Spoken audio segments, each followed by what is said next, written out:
At L'Oréal, we have long been committed to fighting climate change. Since 2005, we have reduced CO2 emissions from our production activities by 50% in absolute terms. And we are committed to further reductions, with a target of 60%. Because we believe it's our responsibility to always go a step further, we are committed to compensating the remaining carbon emissions generated by our activities and to become a carbon balanced company by 2020.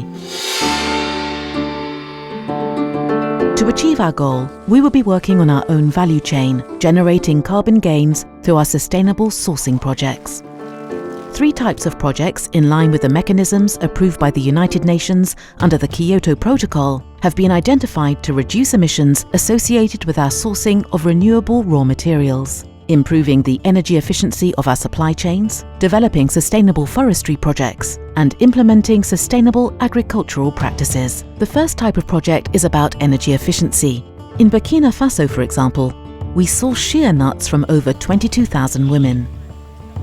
Shea nuts have many cosmetic uses and are collected, boiled, scalded and shelled to produce shea butter, which we use as an ingredient. Le nom qu'on donne aux karités au Burkina, c'est l'or blanc des femmes burkinabés.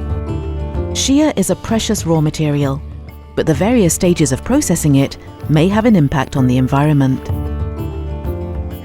In partnership with our supplier Olvia, we have taken measurements in the villages to calculate that boiling the nuts using traditional so-called 3-stone cook stoves consumes almost a ton of wood every year per household.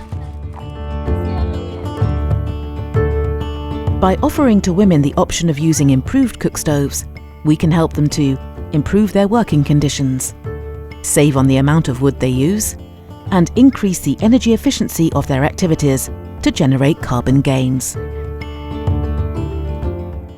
L'idée de mettre en œuvre un projet carbone, né de l'initiative de L'Oréal dans notre filière carité ici au Burkina Faso, a été reçue chez Olvia avec beaucoup d'enthousiasme. Allier le business avec le développement durable, surtout la pérennisation des ressources naturelles, ce projet a un grand sens pour nous. The second type of project is about sustainable forest management. From the island of Sumatra in Indonesia, we source patchouli. Patchouli is grown in areas that are highly exposed to the risk of deforestation. In order to optimize land use and dissuade producers from clearing trees to extend their agricultural land, we are working with our supplier Firmenich to develop a sustainable, certified model of co-cultivation that combines patchouli and cinnamon production, increasing their income without extending the amount of land under cultivation. By avoiding deforestation, we can generate carbon gains in the sector.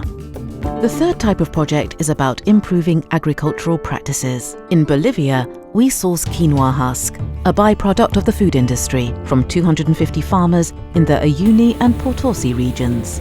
Increasing international demand has led to more intensive quinoa production in the region, impoverishing soils. In partnership with our suppliers Ecoterra and Andean Valley, and with the support of the ProInpa Foundation, we are working on quinoa farms to implement sustainable agricultural practices, particularly by planting leguminous plants that fix nitrogen in the soil, such as Kila. This means we can avoid applying nitrogen-based fertilizers, which generate high levels of emissions. Leguminous plants act as a natural fertilizer, enhancing soil quality and optimizing its role as a carbon sink.